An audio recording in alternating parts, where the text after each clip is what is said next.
주다 보니까 나머지는 세무 2급하고 똑같이 여러분들 시험에 내니까 거기다 안 넣은 거고요. 자, 보시죠. 여기가 좀 어렵죠, 여러분들? 차이 나는 거 위주로 넣었기 때문에 어려울 수밖에 없어요. 그래서 무조건 이렇게만 나오는구나가 아니에요. 그래서 여기 없는 거 다 세무 2급용이다. 자, 보시면 일단 여러분들 시험에 가끔씩 뭐를 출제하냐면 요 대손을 출제를 해요. 그 대손을 출제할 때 여러분들이 조심하실 게 있어요. 들어보시면 우리가 여러분들 그 대손세 공제가 없잖아요. 그럼 대손세 공제가 없었을 때 내가 외상 매출금을 330만 원 못 받았대요. 그럼 난 손해 본 게 그냥 330만 원 자체인 거죠. 대손세 공제가 없다면. 그죠? 근데 이렇게 대손세 공제가 있다면, 결론부터 말씀드리면, 대손세 공제가 있다면, 내가 작년도에 손해본 건 얼마인 거예요? 300만 원 손해본 거예요. 왜냐하면 330만 원을, 만약에 330만 원을 작년도에 띄워 먹혔대요. 1번 문제. 그럼 작년도에 우리가 대손세 공제 30만 원을 받잖아요. 그러면 나는 손해본 게 얼마냐면 330이 아니라 300만 원만 손해봤을 거예요. 왜냐면 나라에서 낼 세금에서 우리가 대손세 공제는 빼주잖아요. 그죠? 그래서 꼭 기억하셔야 될 게 뭐냐면 여기까지 밑줄 좀 쳐볼게요. 여기까지 해보면 작년에 대손 충당금하고 상계한 게 우리가 이게 대손세 공제 처리했던 거였대요. 그러면 우리가 대손세 공제 있죠? 여기는 대손세 공제는 여러분들이 뭐라고 배우셨을 거냐면 매출 세액에서 대손세 공제는 차감을 해요. 맞죠, 여러분들? 이거 우리 부가가세 여러분들이 부속서류 하실 때 대손세 공제 받는 것만큼은 우리가 매출세액에서 차감하고 반대로 여기 대손세액 공제받았던 채권을 회수하면 어떻게 배우셨냐면 매출세액이 가산한다는 게 배웠을 거예요. 맞죠? 이게 매출세액이 가산.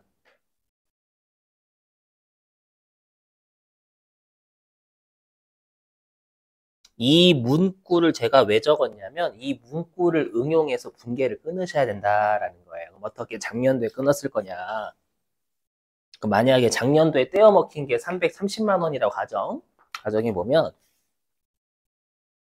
작년도에 어떻게 처리했을 거냐면 일단 외상 매출금을 330 깎겠죠? 못 받았을 때.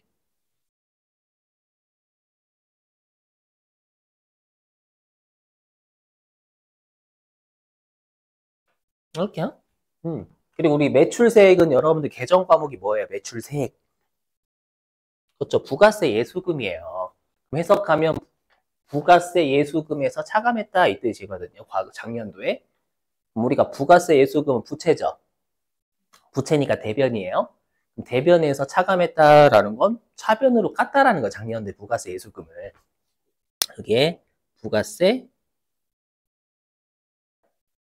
예수금 30만 원 요렇게 차감했다라는 뜻이에요.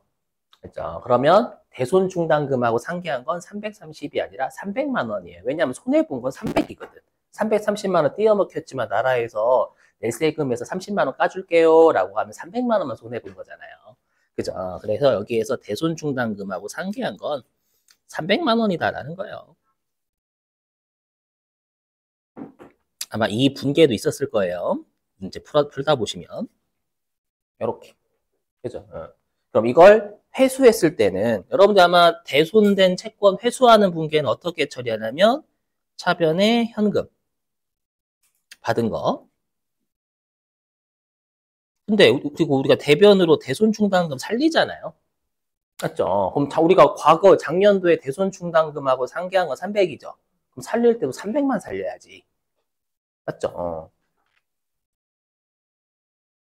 이 생각을 할 줄 아셔야 된다라는 거예요. 음.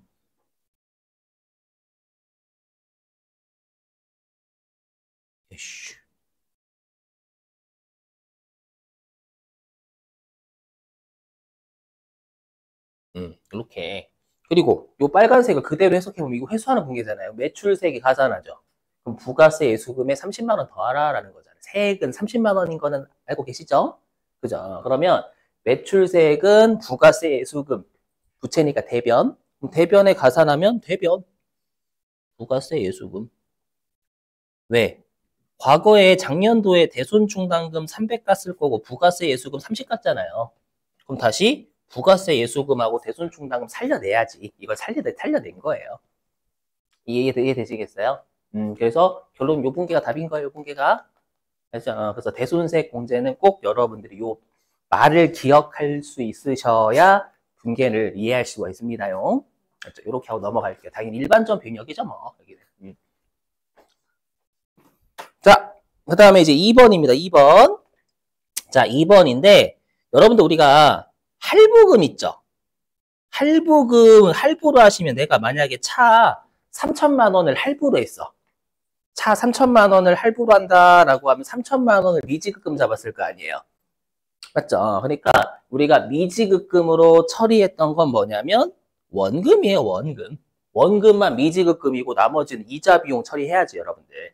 그죠? 근데 문제에서 1월 상환분만 회계 처리하라라고 했으니까 지금 내가 120만 원을 내잖아요. 이 120만 원은 원금 109만 원에다가 이자 11만 원까지 합쳐서 낸다라는 거니까 우리가 원금만 미지급금 처리되어 있을 거기 때문에 원금 109만 원만 미지급금을 감소시키는 거고요. 나머지 요거는 이자 비용의 발생이잖아요, 여러분들. 그죠? 우리가 외상이라는 건 할부이자는 여러분 외상 처리 안 하잖아요. 할부이자는 이자 내는 거지. 그죠? 그래서 얘는 분계를 이렇게 하시라는 얘기. 이거는 손을 여기다가 컴퓨터에다 해볼게요. 얘는 여기 1월 3일자에 원금만 미지급금 감소시키는 거예요. 현대자동차 109만 원만 120만 원이 아니라 그죠? 요거고 나머지는 이자 비용 발생한 거잖아요. 11만 원 이렇게 그리고 보통예금에서 이체됐으니까 대변에 보통예금. 근데 여러분 조심하셔야 된다. 뭐냐면 그 나중에 가끔씩 이거 말고요. 메인 매출 전표 입력에서 어떻게 장난치냐면 이거 이렇게 장난. 메인 매출 전표 입력에서 어떻게 장난치면 세무 1급은 1월 25일 날 보통예금에서 이체될 예정이다 이렇게 장난쳐요. 만약에 그럼 우리가 날짜는 1월 3일인데 이거 메인 매출 전표 입력을 가정하면 1월 3일인데 1월 25일 날 보통예금에서 이체될 예정이다라는 건 그거 미지급금 처리하라는 얘기예요.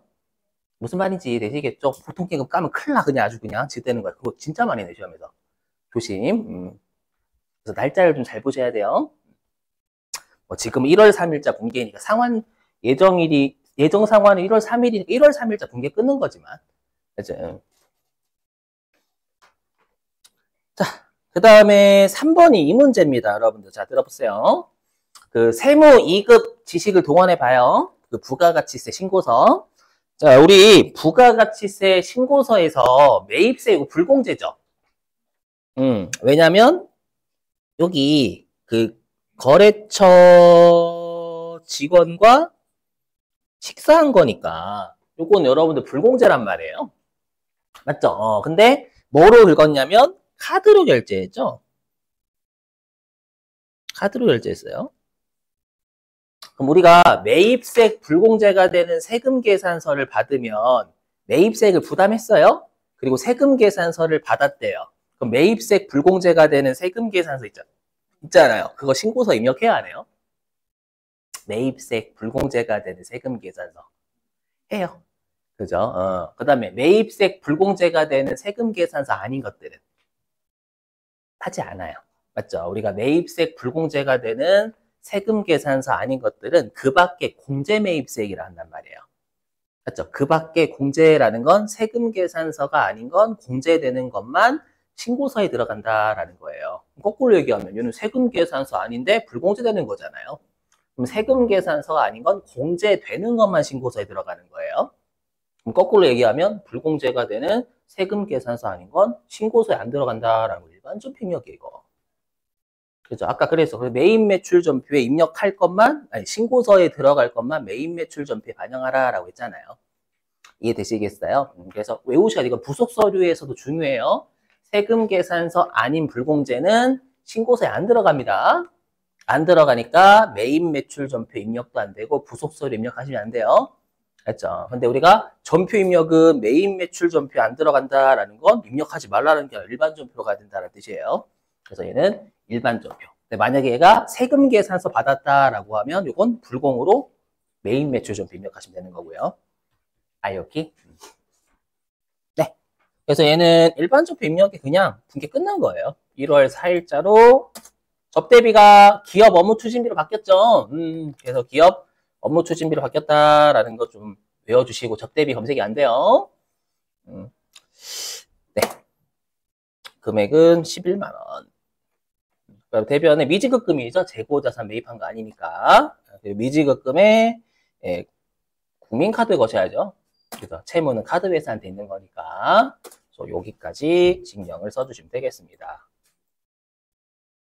넘어갑니다. 알죠? 꼭 기억하시 주시면 돼요. 자, 그 다음에 4번입니다. 4번은 왜 넣었냐면 4번은 우리가 세무 2급까지는 영세율, 메인 매출 전표 입력에 영세율 사유를 직수출하고 그 다음에 내곡신용장 구매하기에서 이 두 개만 하잖아요. 그리고 매입색 불공제 사유도 일반적으로 뭐 접대비, 뭐 비영업용 소형 승용차, 뭐 토지의 자본적 지출주로 이건 낸단 말이에요. 근데 세무 1급은 좀 영세율의 내역이라든지 영세율 사유라든지 불공제 사유를 좀 다양하게끔 줘요. 했죠? 뭐냐면 뭐냐 여기 있잖아요. 내가 면세 사업에 사용하기 위해서 부가가치세 별도의 구입을 했으니까 매입세 부담한 거예요. 매입세 부담했는데 그게 면세 사업에 쓸 목적이네. 우리가 매입세 공제가 되는 건 과세 사업에 쓸 때 매입세 공제가 되는 거예요. 그렇죠? 그리고 여기 전자 세금 계산서를 일괄 발급받았다라고 했으니까 매입세 불공제가 되는 세금 계산서는 신고서에 들어갑니다. 그러니까 메인 매출 전표 가능하다라는 거예요. 단지 우리가 처음 보는 사유죠. 여기 면세 사업에 사용할 목적으로 이거 사유를 걸어주셔야 된다라는 거예요. 알죠? 그것만 조심. 그리고 어디 갔어? 외상 구입은 조심하시게 기계장치니까 미지급금이죠, 뭐. 그죠? 그리고 세금 계산서는 일괄해서 받았다라고 했으니까 공급가액에 6,200만 원 집어넣으라는 얘기예요. 여기? 네. 물론 시험에서 두 개로 나눠서 입력하는 것도 정답으로 인정하긴 했어요. 알죠? 근데 일괄적으로 받았다라고 하면 전부 다 입력하시는 게 정답으로 됐었고요. 원래는. 자, 그래서 1월 5일자는 메인 매출전 입력입니다. 자, 1월 5일. 자, 유형은 불공. 조심하실게. 세금 계산서 받아야지만 매입세 불공제가 불공이 들어가요. 알죠? 자, 근데 공급가액은 저는 그냥 일괄적으로 할게요. 일괄이니까 6,200만 원. 그다음에 거래처는 드림. 네, 전자죠, 여러분들. 전자세금 계산서라고 했으니까 전자의 1번 역. 자, 그리고 불공제 사유는 자고로 여러분 불공제 사유가 혹시 과거에 배우셨던 분들이 바뀌었어요. 그 개별 소비세법 과세 대상 자동차가 비영업용 소형 승용차의 법문구에 원래가 이게 예전에 여러분들이 배우셨던 비영업용 소형 승용차라고 생각해 주시면 되겠습니다요. 그렇죠? 그리고 기업 업무 추진비 설명 안 드릴게요. 접대비 옛날에. 근데 우리가 지금은 얘네들이 아니라 면세 사업 관련돼서 매입세 불공제가 되는 거잖아요. 그죠? 그래서 5번 걸어주시라라는 뜻이에요. 요거 조심. 네. 자, 그 다음에 붕괴 유형은 여러분 설치 비용은 당연히 기계장치에 가산해야죠. 그렇죠? 그래서 붕괴 유형은 당연히 혼합이고, 그래서 기계장치 6,820. 그 다음에 대변에 현금부터 하기. 현금은 220 줬겠죠, 여러분들? 220. 나머지가 미지급금. 부가가치세 포함해서 6,600. 요렇게 넘어가도 될까요?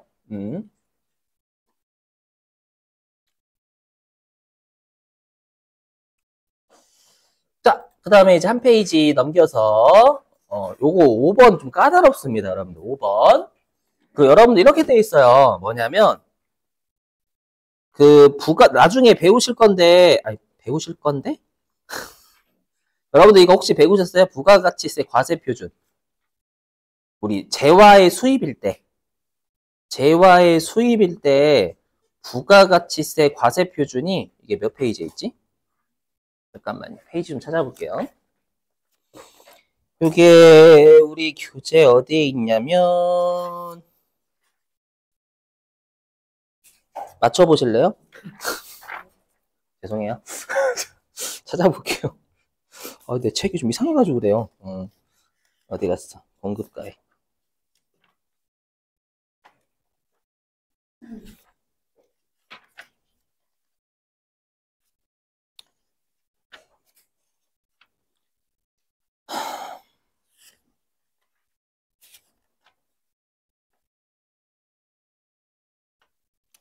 저 어떠는 거야, 저자분? 얼추고?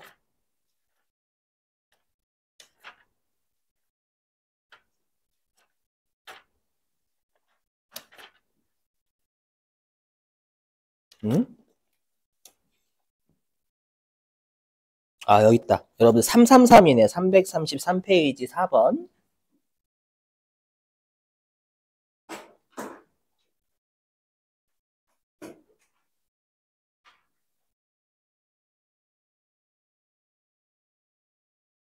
어, 4번입니다. 4번.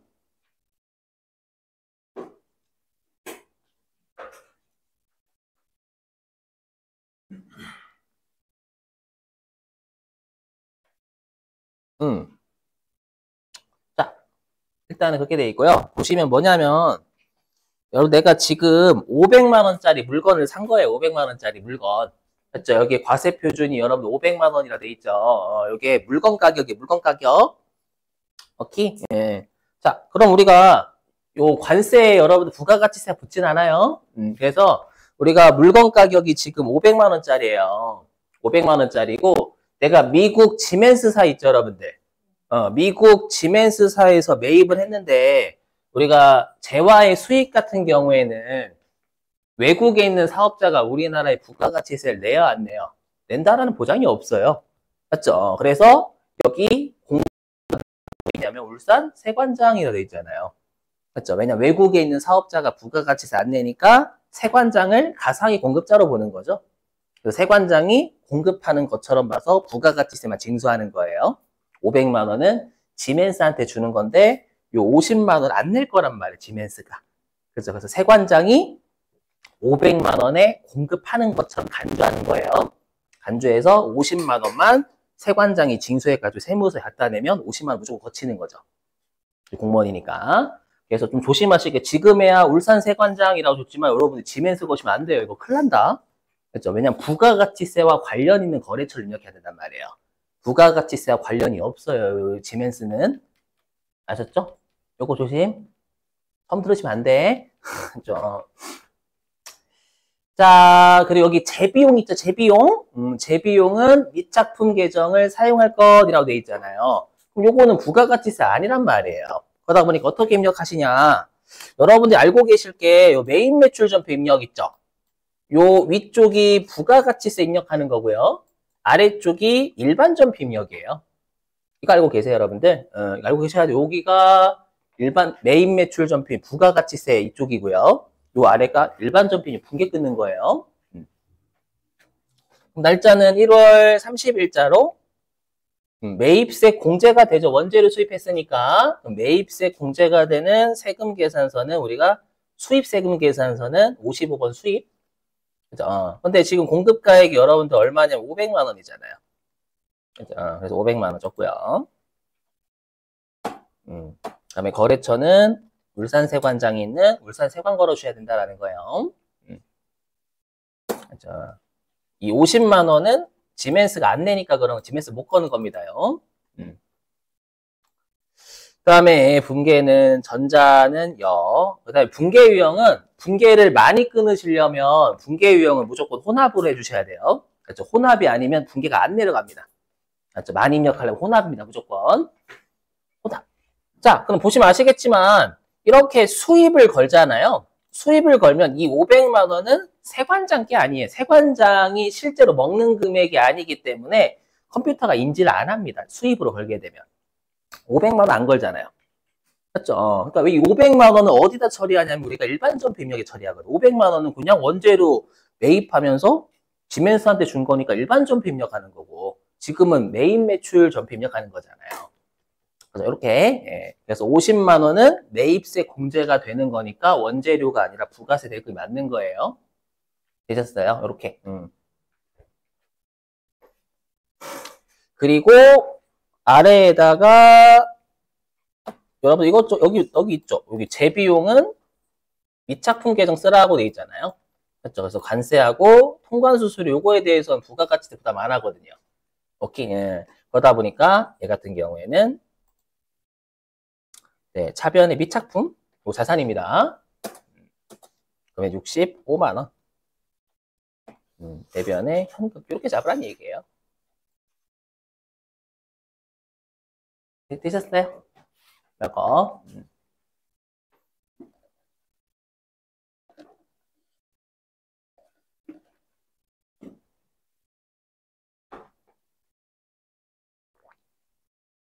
그래서 꼭 재화의 수입 나올 때 외국에 있는 놈 거시면 안 된다라는 거 꼭 외워주세요. 알죠? 아, 그리고 이것도 좀 조심. 뭐냐면 가끔씩 시험에 불공을 낼 때가 있거든요. 매입세 불공제가 되는 세금 계산서는 무조건 불공이에요. 그러니까 내가 만약에 이게 원재료가 아니라 그 비영업용 소형 승용차를 수입했대요. 그럼 불공으로 가야 돼요. 이것도 조심하시고. 갑자기 재화의 수입이면 무조건 수입이라고 알고 계시는데 매입세 공제가 되는 세금 계산서여야 돼요. 매입세 공제되는 수입세금 계산서여야지만 수입이라는 유형을 걸 수 있다라는 것도 암기. 아셨죠? 진짜 새 물건은 요딴 거 낸다니까요. 조심하시고. 자, 그 다음에 6번. 자, 6번은 잃어버린 기억을 찾아서 뭔지 아시죠? 세무 2급 때 배웠지만 잊어버리셨을 만한데 잘 나오는 거. 표정이 언제다 배운 적 없다 이 표정이신데. 배웠어. 예전 뭐예요 요거. 뭐냐면 여기요. 내가 예정 신고 누락분을 확정 신고서에 반영하는데 그게 신고서에 반영하는 게 아니라 뭐예요? 메인 매출 전표 입력해서 신고서에 반영이 되게끔 하라라는 거잖아요. 그래서 여기 입력 설정하는 건 어디서 하는 거냐면 메인 매출 전표 입력 문제니까 전표 입력 문제니까 메인 매출 전표 입력에서 1기 예정 신고 누락분을 1기 확정 신고서에 반영하게끔 메인 매출 전표 입력에서 설정하라는 얘기예요, 이거. 알죠? 혹시 잊어버리셨으면 암기 들어가셔야 돼요. 아, 맞다라고 해야지. 처음 본다라고 맞는데 생메이트 배웠어요. 자, 보면은 자, 일단 우리가 공장 생산 직원 야근 식사니까 복리 500번대 복리후생비죠. 그리고 종이세금 계산서를 수취하면 매입세 공제돼야 안 돼요? 돼요. 조심해야 돼.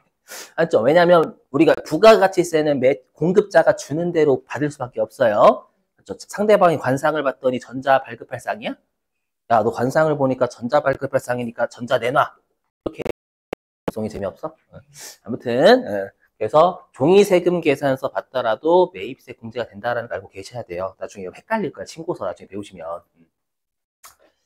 자, 그러니까 내가 이제 2월 29일자에 요건 받았어. 받았는데 신고를 깜빡한 거예요.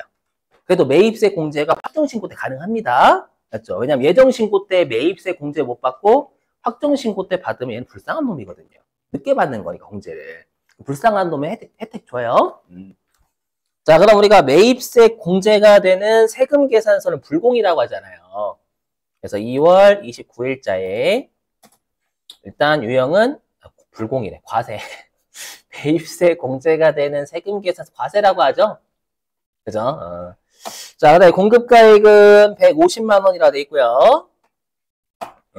그다음에 우리 송리가든한테 받은 거죠? 송리가든. 네, 그리고 종이는 아니니까 건너뛰고요. 그다음에 분계 유형은 이렇게 아래에 있어요. 현금으로 50 주고 외상으로 115만 원 한 거죠. 그죠? 그러면 이 외상은 미지급금 처리하시면 되는 거고. 그래서 혼합 500번대 복리후생비 대변에 현금 50만 원 나갔고 그다음 나머지 미지급금 여기까지는 가능하실 거예요. 되셨죠? 자, 그 다음에 이제 어디 눌러요, 여러분들? 이렇게 우리 예정신고 누락분을 확정신고에 반영되게끔 메인 매출 전표에서 하는 건 여기입니다. 위쪽으로 쭉 가면 간편집계 화살표 있어요. 화살표. 여기서 하는 거거든요. 여기. 여기에 예정 누락분이라고 있어요. 그죠? 근데 여기 SF 컷이나 여기 SFO 여기에 예정 누락분이 있는데 활성화가 안 돼 있죠. 이걸 활성화를 시키시려면 외우셔야 됩니다. 여기 체크박스에 체크를 무조건 하셔야 돼요. 그래야지만 여기가 활성화가 됩니다. 예정 누락분. 암기 했죠? 여기 체크박스 해야 돼 반드시. 체크박스에 체크 마우스로 클릭하시는 거예요. 하고 다시 간편 집계에 예정 누락분을 이렇게 하면 활성화가 됩니다. 아셨죠? 눌러요. 네. 그러면 이제 요게 뜰 건데, 그럼 우리가 지금 1기 예정신고 누락분을 1기 확정신고에 반영하는 거잖아요. 그럼 여기 1기 확정신고가 시작되는 월 잡으면 되겠죠. 1기 확정신고는 언제 시작돼요? 몇 월 달에? 그것도 4월 달, 2기면 10월 달, 맞죠? 그럼 여기에 24년 4월 잡아주면 되는 거지. 그죠? 그래서 여기에서 2024년 4월 이거 날짜 잘못 잡으면 컴퓨터 인지 못합니다요. 그죠? 이걸 잘 잡고 확인을 누르셔야 위에 보라색으로 누락이 떠요. 그죠? 이거 날짜 잘못 접으시면 누락 안 뜹니다. 이거 이렇게 하시면 위에 여기 누락이라는 게 떠요. 되셨어요? 이렇게 하시는 거 아셨죠? 네, 보여드리는 거 생략. 표정 보시니까 잠깐. 네, 여기 들어갔습니다. 여기. 자, 1기 확정신고서입니다. 확정신고서 여기 예정신고 누락분을 확정신고에 반영할 때 요게 갑니다. 12번. 그죠? 그럼 여기에 세금 계산서 150하고 15만 원 있잖아요. 그죠? 이렇게 해서 반영한 거예요. 메인 매출 전표 입력해서. 여기다가 직접 입력하시면 이거 감점 처리해버립니다. 오케이? 넘어가요. 자, 이제 7번이 어려워요. 7번. 자, 7번 해볼게요. 7번은 조심하실 게, 우리 부가가치세 과세표준 있잖아요. 거기 어디 갔냐? 수출. 아, 여기 있구나. 수출 요건 331페이지에 있네요. 우리 수출의 과세표준. 수출 유형의 과세표준은 331페이지에 3번에 있네요. 3번 331페이지에 3번 외우셔야 됩니다. 자, 해볼게요. 자, 우리 여러분들 복습을 해보면 우리 그 수출 같은 경우에 원칙은 여기서 수출은 직수출 말고 다른 것도 다요. 자, 우리 외국으로의 수출은 원칙이 선적일의 환율 맞죠? 원칙은 선적일의 환율 씁니다. 일반적인 수출은 선적일의 환율인데 근데 우리가 선적일 전에 원화로 환전하면 환전한 날의 환율 써요. 요게 핵심. 요거 수출 시험 명세서에 되게 중요하잖아요. 맞죠? 그러다 보니까 여러분들이 보실 때 요게 이제 직수출 나왔죠. 그럼 직수출 나오면 선적일 이전에 원화로 환전했는지 안 했는지를 보셔야 돼요. 맞죠? 환전까지 해야 돼요. 맞죠? 수출 우리가 선적일 이전에 원화로 환전해야 환전하는 날에 환율 쓰는 거죠. 환전 안 하면 선적일에 환율 씁니다. 그렇죠? 그래서 보니까 여기 있네. 일단 선적은 언제 했냐면 어디 가서 제품 선적은 3월 3일 날 이루어졌대요. 그렇죠? 졌는데 내가 여기 2,000달러는 계약금은 보통 예금 통장으로 수령을 했어요. 했는데 원화로 환가는 하지 않았대. 환가했으면 2,000달러는 환가일날 환율 곱하셔야 되는 거예요. 그래서 얘가 만약에 환가를 했으면 2,000달러는 1,200원이 과세표준이 되는 1,200원 곱한 게 과세표준이 되는 거고 18,000달러는 1,100원 곱한 게 과세표준이 된다라는 거예요. 그래서요. 하지만 얘는 환가하지 않았으니까 그냥 2만 달러 전체에 대해서 선적일의 환율 곱해버린다라는 거예요. 부가가치세요. 그래서 부가가치세법상 과표는 그냥 2만 달러에 대해서 선적일의 환율인 1,100원을 곱한다라는 겁니다. 이게 부가가치세법상 과표입니다.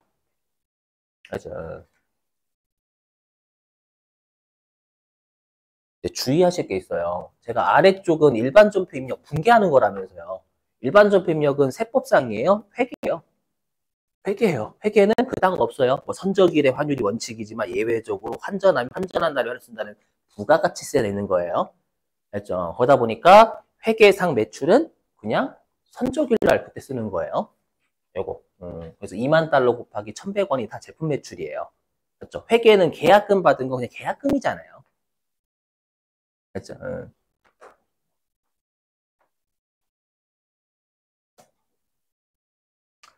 자, 이렇게 하면 2,200만 원일 겁니다. 알죠? 자, 그럼 분계를 끊어볼게, 일단. 자, 요거 메인 매출 전표 입력이죠? 자, 메인 매출 전표 입력을 들어가서 3월 3일자 유형은 수출입니다. 수출일 때 요 공급가액이 부가가치 세법상 공급가액이란 말이에요. 여기는 부가가치 세법상 과세표준을 써야 되는 겁니다. 그래서 환가했는지 안 했는지 잘 보셔야 됩니다. 지금은 환가를 안 했으니까 2만 달러 전체에 대해서 1,100원 곱하면 되는 거예요. 그럼 2,000 얼마야? 2,200인가요? 그죠? 2,200. 이렇게. 그죠? 다음에 거래처는 지멘스. 그 다음에 영세율 구분은 수출 거시면 되는 거고. 제가 깜빡했어요. 거기 수출 신고 번호는 생략한다라고 안 넣었어요. 죄송해요. 알죠? 시험에 그런 문구 없으면 반드시 넣으셔야 됩니다. 수출 신고 번호. 문제에서 주면 넣으셔야 돼. 알죠? 깜빡했으면 죄송해요. 자, 그 다음에 이제 분계 유형. 여러분, 분계잖아요. 분계니까 우리 분계라는 말은 일반점표 입력 회계에서 쓰는 말이잖아요. 그러니까 여기서부터 이제 회계상 분계가 들어가야 되는 거예요. 근데 회계는 선적일의 환율이 원칙이지만 이런 말이 없어요. 그냥 우리가 제품은 인도했을 때 그때 수익 잡아야 되는 거예요. 인도했을 때 수익을 잡으라라는 건 제품 매출은 그냥 인도일날 환율 곱해 쓰는 거예요. 이해되시겠어요? 선적일날 환율 곱하는 거예요. 3월 3일날 인도에 있으니까 분계 유형은 여기 제품 매출 있잖아요. 그럼 제품 매출은 똑같이 2만 달러에 대해서 1,100원 곱하는 게 맞아요. 알죠? 이게 원화로 환전해도 마찬가지예요. 회계요. 회계는 원화로 내가 환전했잖아요. 원화로 환전해도 회계는 안 써요. 선적일 이전에 원화로 환전하면 환전인의 환율 곱한 게 제품 매출이다. 그런 문구 없어요. 회계는. 그렇죠? 그러다 보니까 회계는 제품 매출이 똑같아요. 뭐냐면 여기 인도한 날은 요 3월 3일 인도했잖아요. 그럼 인도한 재화의 총가액은 2만 달러란 말이에요. 2만 달러의 물건을 넘겨줬으니까 요때 환율 곱한 게 회계상 매출인 거예요. 표정 안 좋으신데?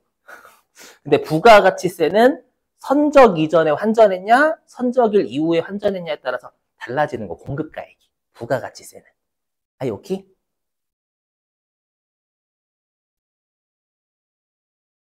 아, 뭐 잘못한 건가? 아니죠, 여러분들? 좀 무슨 말이 좀 어렵다, 이렇게. 예.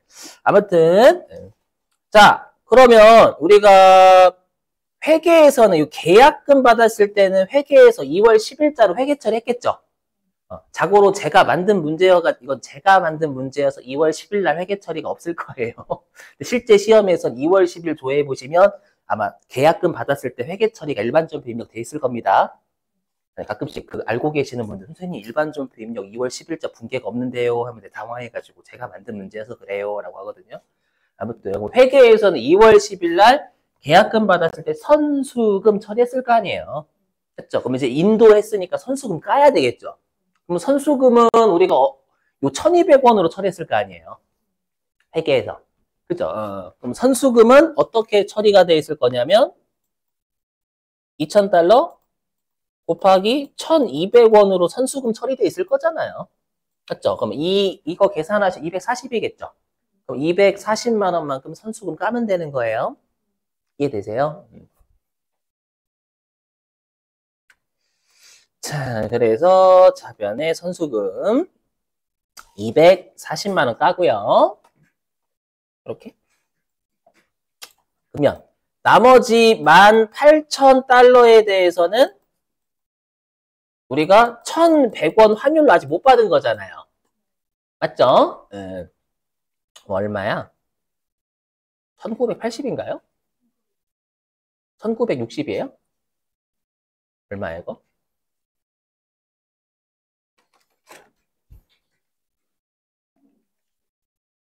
(1980이에요) 1980이에요. 1980. 차변의 외상 매출금은 1,980만 원. 이렇게. 알죠? 그럼 오해하지 마세요. 제품 매출은 우리가 재화 인도잖아요. 여러분 왜 쪼갰어요? 라고 하시면 회계는 재화 인도 있죠. 계약금 받았을 때는 1,200원으로 받았을 거고 2,000달러에 대해서는. 맞죠? 그러면 외상 매출 아직 못 받은 건 여러분들 18,000달러에 대해서 못 받은 거잖아요. 이해되세요? 하지만 제품 매출은 우리가 계약금 받았을 때가 수익이 아니라 회계에서는 인도했을 때 수익이니까 인도한 전체에 대해서 인도한 날의 환율 곱하기 수익이다라는 거. 제품 매출이 아닌 수익은. 대신 그럼 여기에 빵꾸 나잖아 지금. 빵꾸 나죠 여러분. 어디가 빵꾸 나냐면 대변이 빵꾸 날 거예요. 대변 빵꾸. 누가 봐도 여기 차변은 2,220만 원. 그죠? 그 다음에 대변은 2,200만 원. 맞죠? 그럼 대변이 빵꾸 나니까 단기 중이잖아요. 결론은 외환차익 쓰시면 돼요. 일단 왜 그런지 설명을 할게. 대변의 외환차익 결론부터 말씀드리면 자, 왜 외환차익인지 설명 좀 해볼게요, 여러분. 자, 왜 외환차익인지 설명 요게 자, 들어보시면 여기서는 감정에 충실하시면 돼요. 감정에. 자, 보시면 내가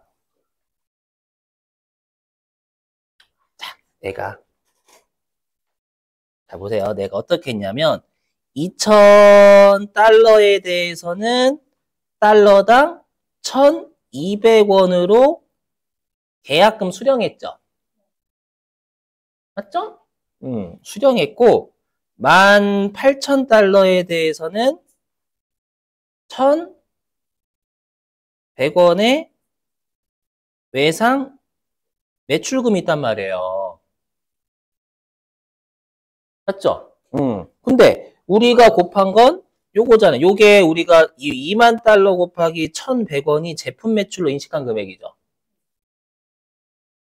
그러면 차이가 나는 게 뭐냐면 2,000달러에 대한 차이죠. 계약금은 내가 1,200원으로 받았어요. 그렇죠? 계약금은 달러당 1,200원으로 받았잖아요. 근데 매출은 2만 달러 곱하기 1,100원으로 인식을 했단 말이에요. 회계상 매출 이렇게 해야 되는 거니까. 내 입장에서는 네, 계약금은 달러당 1,200원일 때 받았어. 맞죠? 달러당 1,200원으로 받은 거예요. 근데 내가 수익 인식할 때는 2,000달러에 대해서는 수익을 인식할 때, 요 수익을 인식할 때만큼은 2,000달러도 1,100원을 곱해서 인식했고, 매출 인식할 때는 나누자면 매출을 인식한 건 2,000달러도 1,100원, 나머지 18,000달러에 대해서도 1,100원으로 수익을 인식했잖아요. 제품 매출은. 여기가 되셨어요? 그럼 내 입장에서는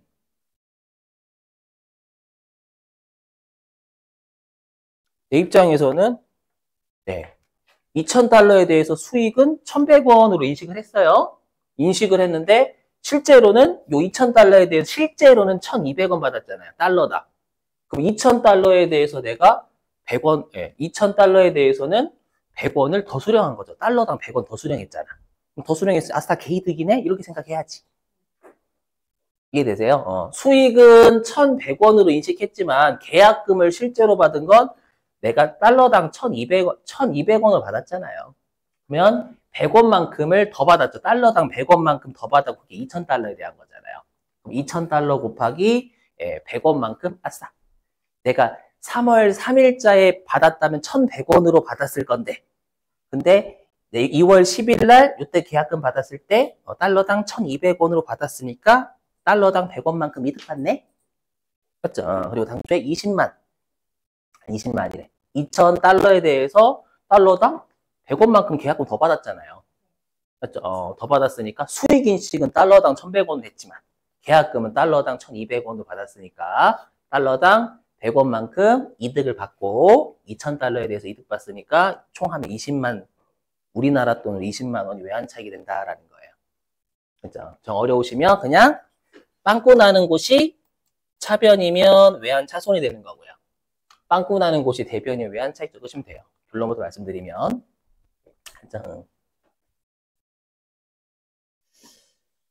자, 오늘은 여러분들 여기까지 할게요. 내일 이어가지고 여러분들이 오시면